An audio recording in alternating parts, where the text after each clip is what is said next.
थोड़ी दूर चलने पर सोहन देखता है कि 4 चाबियां अलग अलग रंग की थी जो हवा में उड़ रही थी।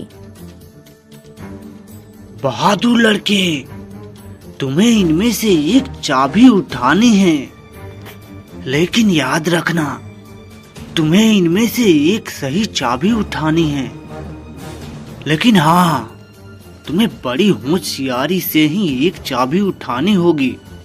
अगर तुमने गलती से भी गलत चाबी चुन ली तो ये चारों सुनहरी चाबियां गायब हो जाएंगी, जिसके बाद तुम उस राक्षस को इस गुफे से कभी आजाद नहीं कर पाओगे। ये सुन सोहन हैरान हो जाता है।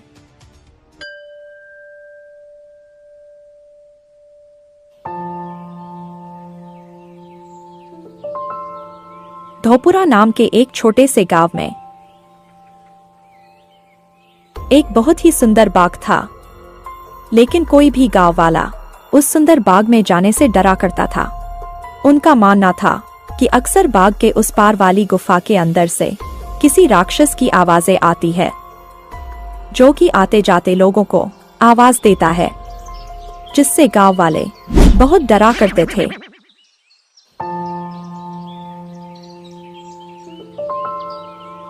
अगले दिन गांव का एक लड़का रामू, यार, इस गुफा में से आवाजें कौन देता होगा? मुझे इसके पीछे जरूर कोई राज नजर आता है। रामू भैया, जो भी हो, लेकिन आप गलती से भी उस गुफा के अंदर मत जाना। हाँ, लेकिन इस गुफा का रहस्य तो मैं जान कर ही रहूंगा। सब गांव वाले डर के साए में आखिर कब तक रहेंगे? उसके बाद शाम हो गई और रामू और उसका दोस्त अपने अपने घर चले गए। अगले दिन सुबह सारे गांव में सन्नाटा था और रामू के घर के बाहर उसकी लाश रखी हुई थी।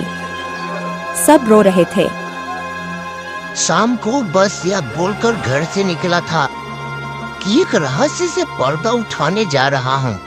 मेरी रामू की बहादुरी मुझसे ले डूबी। हाय मेरा बच्चा। हो ना हो, ये उस गुफा वाले राक्षस ने ही किया है। हाँ। उसी गांव में धनु नाम का व्यक्ति रहता था, जो एक किसान था। उसके 2 बेटे थे, मोहन और सोहन।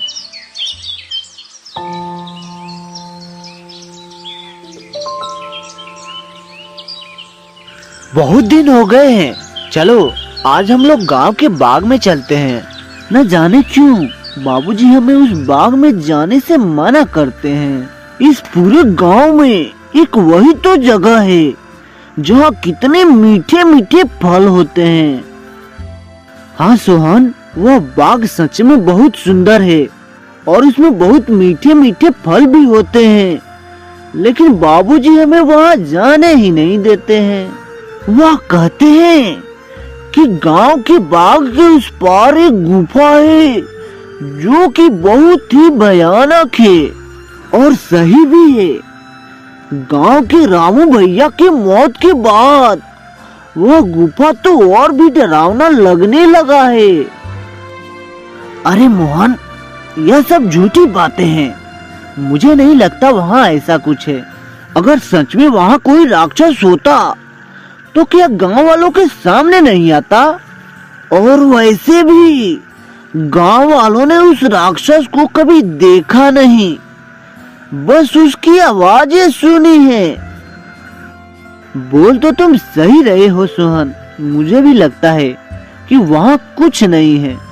चलो ठीक है, हम लोग कल उस बाग में चलेंगे और क्या पता हमें रामू भैया की मौत के बारे में कुछ जानकारी भी मिल जाए।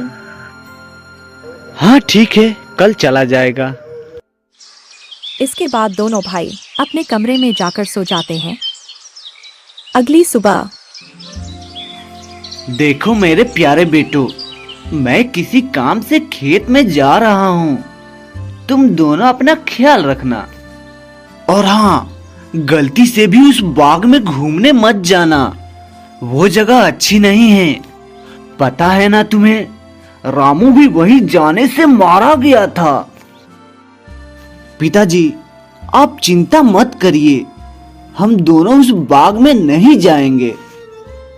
इसके बाद उनका पिता वहां से चला जाता है और अपने पिता के जाते ही दोनों भाई उस बाग की तरफ जाने लगते हैं।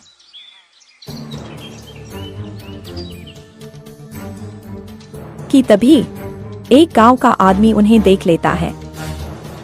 अरे मोहन और सोहन, तुम दोनों इस बाग की तरफ कहाँ जा रहे हो?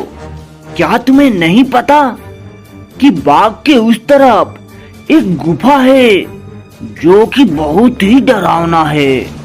वहां से अक्सर किसी राक्षस की आवाजें आती रहती है। अरे काका, हम लोग बस यहीं बाग में जा रहे हैं, कुछ फल तोड़कर वापस आ जाएंगे।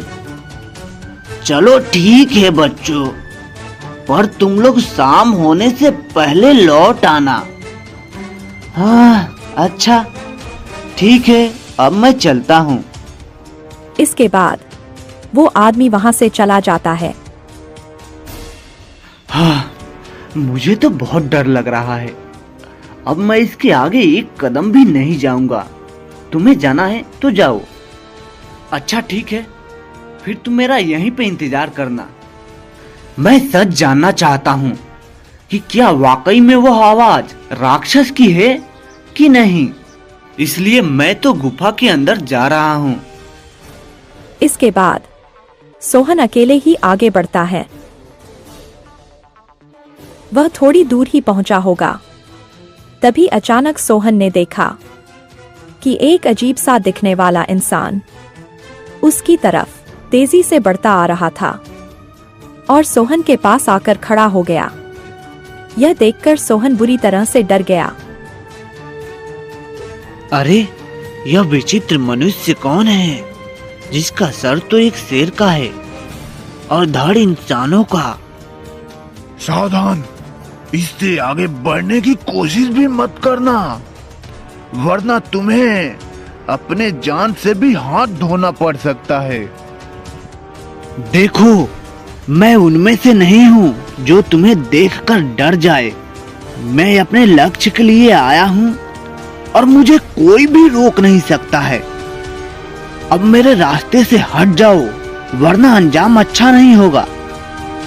सोहन की चेतावनी सुनकर विचित्र मानव गुस्से से बोला, तुम बात को समझ नहीं रहे। इस गुफा में जाने से तुम्हारी जान भी जा सकती है और मुझे समझना भी नहीं। मुझे तो बस इस गुफे का रहस्य सुलझाना है। और हाँ, अगर अब तुमने मुझे रोकने की कोशिश भी की तो परिणाम भुगतने के लिए तैयार हो जाना। इतना बोलकर सोहन वहां से भाग गया और गुफा में अंदर प्रवेश कर गया। जैसे ही वह अंदर जाता है, एक बहुत बड़ी आकृति उसे नजर आती है जो देखने में बहुत ही डरावना होता है। आओ लड़के, तुम्हारा इस जादुई गुफा में स्वागत है। मैं कई वर्षों से गुफा के बाहर आते जाते लोगों को आवाजें लगाता हूँ, फिर सारे गांव वाले उस आवाज को सुनकर भाग जाते हैं। कोई भी गांव वाला इस गुफा में आने की हिम्मत नहीं कर पाता, लेकिन तुम एक बहुत ही बहादुर लड़के हो जो कि इस गुफा में अकेले ही चले आए। लेकिन तुम मुझे दिखाई क्यों नहीं दे रहे हो? क्या तुम किसी को दिखाई नहीं दे सकते हो? नहीं, इस वक्त मैं तुम्हें दिखाई नहीं दे सकता, क्योंकि मैं इस राक्षस की परछाई हूँ। वो राक्षस तो इस गुफे के तहखानों में कई वर्षों से कैद है। कैद? तो तुम मुझे बताओ, क्या उस राक्षस को इस गुफा के तहखाने से रिहा करने का कोई उपाय नहीं है? मार्ग है लड़के, और तुम उस मार्ग तक पहुंच भी सकते हो, लेकिन इसके लिए तुम्हें इस गुफा के तहखाने में भीतर उस राक्षस के पास जाना होगा। वही राक्षस तुम्हें उसकी मुक्ति का राज बताएगा। जिसके बाद सोहन गुफा में अंदर जाने लगता है। जैसे ही सोहन तहखाना के अंदर जाता है तो उसे एक आग जलती हुई दिखाई देती है।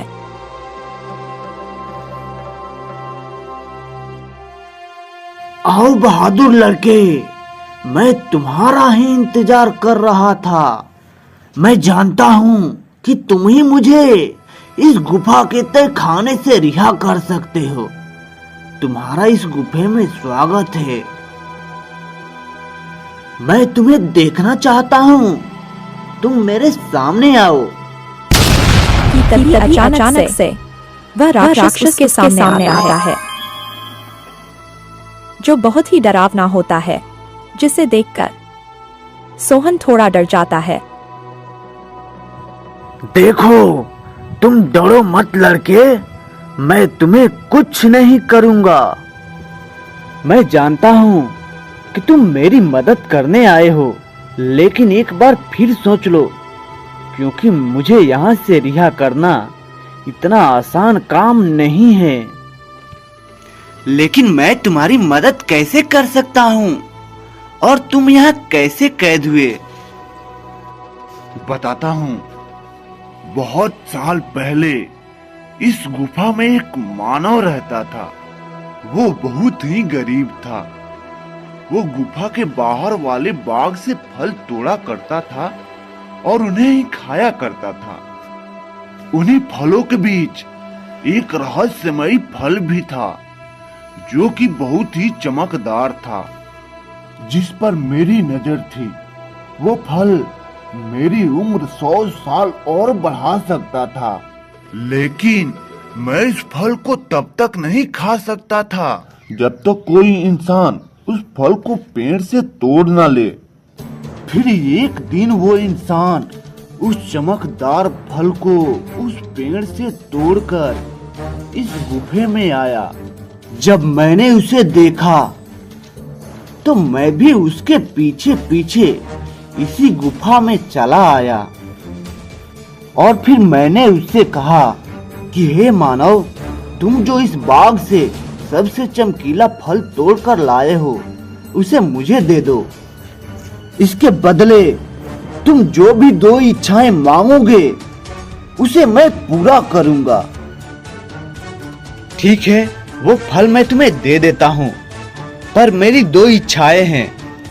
पहला ये कि तुम मुझे ये वरदान दो कि आज से ये बाग मेरा होगा, और दूसरा ये कि तुम इस गुफा में हमेशा के लिए कैद हो जाओगे, ताकि इस बाग में तुम्हारे डर से कोई भी ना आ सके, और हमेशा के लिए मैं ही इस बाग में राज करूं।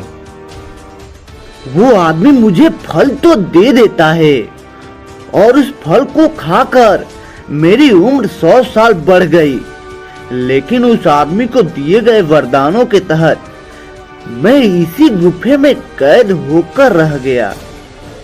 लेकिन हाँ, उस वरदान को देने के बाद मैंने उसे 2 श्राप भी दिया था कि तुम इस गुफा में कभी नहीं आ पाओगे, और दूसरा कि तुम एक जानवर बन जाओगे। तब से वो मानव इस गुफा में कभी नहीं आता। क्या आपसे पहले आपको यहाँ से निकालने की किसी ने कोशिश नहीं की? इससे पहले गांव के एक लड़के ने मुझे बचाने की हिम्मत दिखाई थी, और वो उस चमत्कारी फल को लेकर इस गुफा में प्रवेश करने ही वाला था कि तभी उस अर्ध नर मानव ने उसे गुफे के बाहर ही मार दिया, और फिर पूरे गांव में ये बात फैल गई कि मैंने उसे मारा है। हाँ, वो लड़का हमारे गांव के रामू भैया थे। उस जानवर जैसे दिखने वाले मानव ने उसे मारा है, मैं आपको इस गुफे से आजाद जरूर कराऊंगा। लेकिन मुझे ये तो बताओ कि मैं तुम्हें आजाद कैसे कराऊंगा? तुम्हें यहाँ से उस बाग में जाना होगा। वहाँ तुम्हें उस बाग में रहने वाले उसी आदमी का झोपड़ी दिखेगा, जिसकी वजह से मैं इस गुफे में कैद हूँ। तुम्हें उसकी झोपड़ी में जाना होगा, फिर वहाँ से तुम्हें वही चमकदार फल लाना होगा। मेरी मुक्ति का राज उस फल में ही कैद है। ध्यान रखना बहादुर लड़के, उस मानव की झोपड़ी में कोई नहीं जा सकता। जब वो सो रहा होगा तुम्हें तभी जाना होगा और उसकी फलों की टोकरी में से सबसे चमकता फल लाना होगा।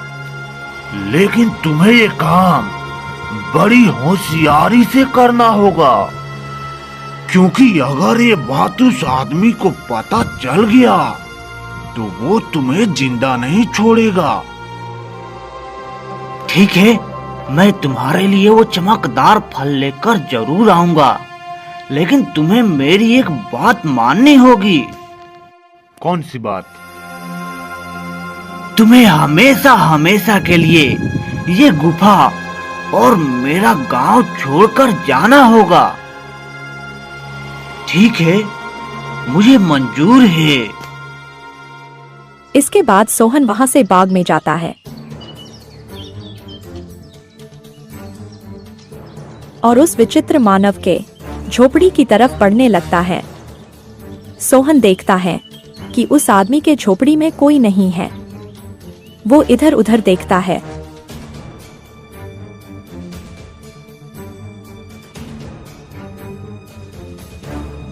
और उस विचित्र आदमी के झोपड़ी की तरफ बढ़ने लगता है।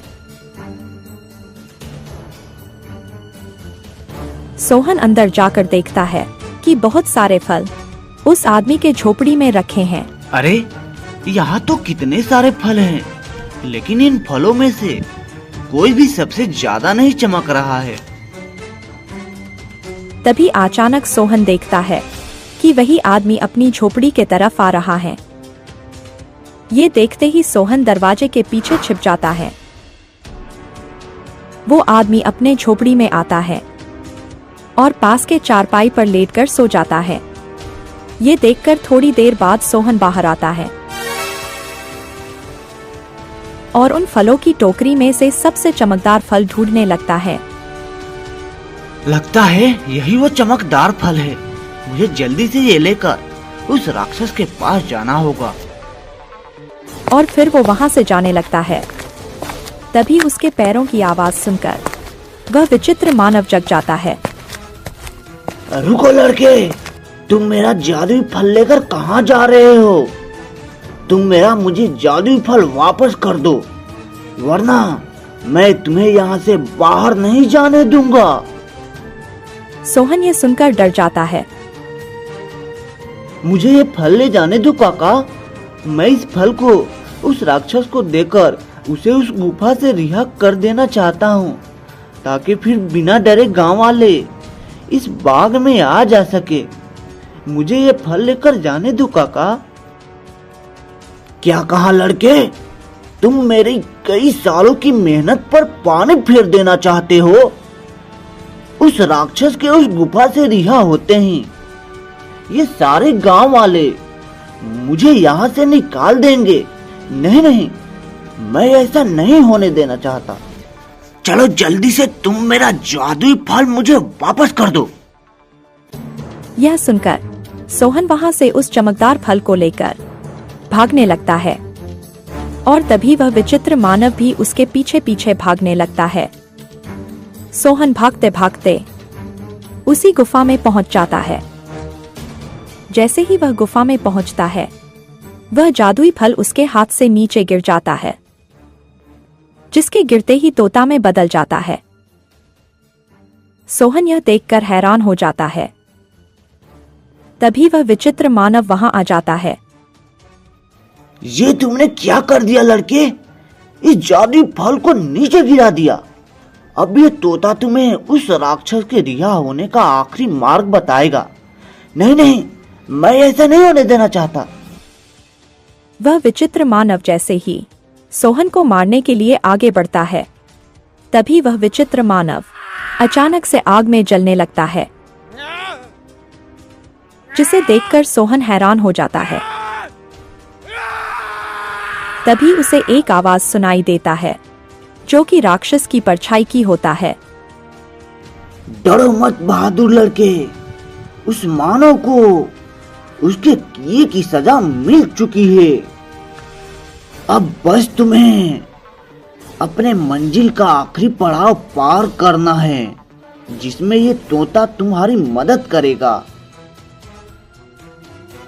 तभी अचानक से वो तोता उड़ने लगता है और गुफा में उसी तरफ भागने लगता है जहां वो राक्षस कैद था। सोहन भी उसके पीछे पीछे चलने लगता है। थोड़ी दूर चलने पर सोहन देखता है कि 4 चाबियां अलग अलग रंग की थी, जो हवा में उड़ रही थी। तभी तोता बोला, बहादुर लड़के, तुम्हें इनमें से एक चाबी उठानी है, लेकिन याद रखना, तुम्हें इनमें से एक सही चाबी उठानी है। लेकिन हाँ, तुम्हें बड़ी होशियारी से ही एक चाबी उठानी होगी। अगर तुमने गलती से भी गलत चाबी चुन ली, तो ये चारों सुनहरी चाबियां गायब हो जाएंगी, जिसके बाद तुम उस राक्षस को इस गुफे से कभी आजाद नहीं कर पाओगे। ये सुन सोहन हैरान हो जाता है। हे भगवान, फिर आपने मुझे किस दुविधा में डाल दिया। अब भला मैं कैसे इन चाबियों में से उस सही चाबी को ढूंढूं?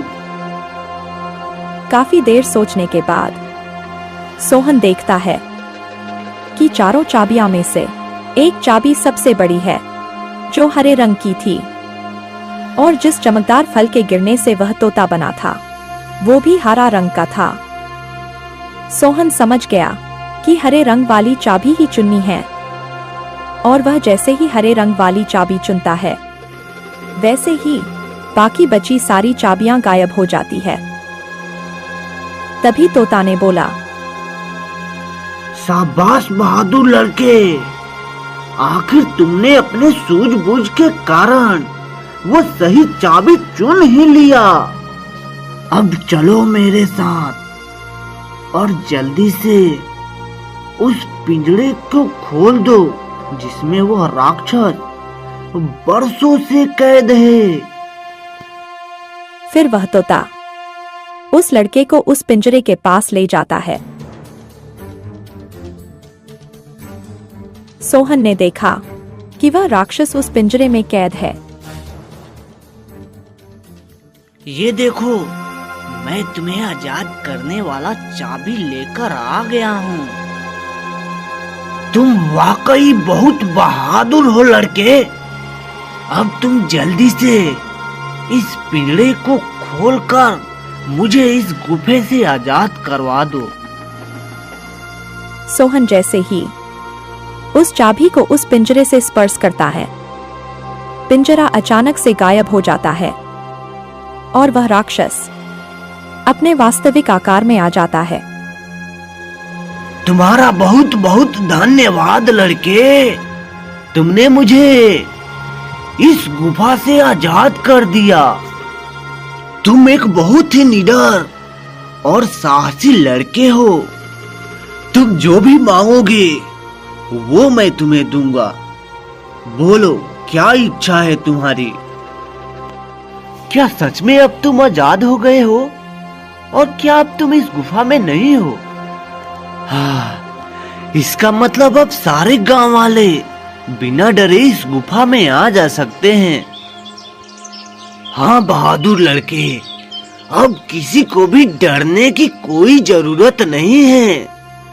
अब मैं इस गुफा से बाहर अपनी दुनिया में चला जाऊंगा और आगे से किसी को आवाज भी नहीं दूंगा।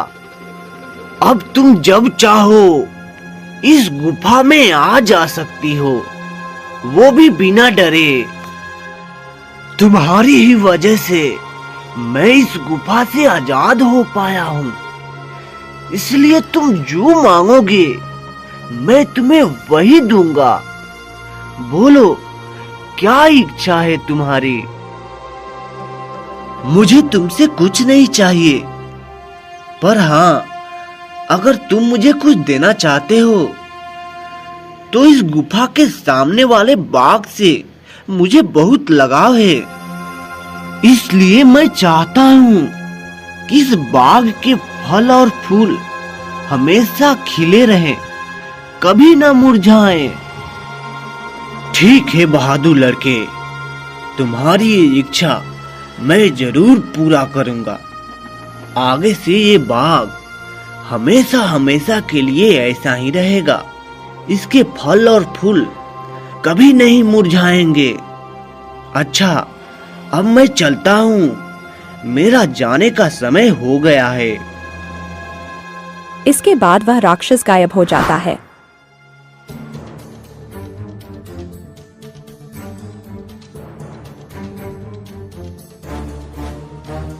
और सोहन गुफा से बाहर आता है। तभी वह देखता है कि सारे गांव वाले गुफा के द्वार पर खड़े हैं। भाई, तुम ठीक तो हो ना? क्या सच में तुम्हें उस राक्षस ने कुछ नहीं किया? भाई, मैं बिल्कुल ठीक हूँ और अब इस गुफा में कोई राक्षस नहीं है, क्योंकि अब वो राक्षस इस गुफा को छोड़कर हमेशा हमेशा के लिए चला गया है। अरे, ये क्या बोल रहे हो तुम? और कहाँ गया वो राक्षस जो कि आते जाते लोगों को आवाजें लगाया करता था? सोहन गांव वालों को सारी बात बताता है। थोड़ी देर बाद गांव वाले बहुत खुश होते हैं और फिर सोहन से बोलते हैं, अरे सोहन बिटवा, तुम तो सच में बहुत बहादुर हो और तुम्हारी ही वजह से वो राक्षस इस गुफा से आजाद हो पाया है। अब आगे से बिना डरे गांव वाले इस गुफा में आ जा सकते हैं और रामू के मौत का रहस्य भी खुल चुका है। इसके बाद गांव वाले बिना डरे हंसी खुशी उस गांव में रहने लगते हैं।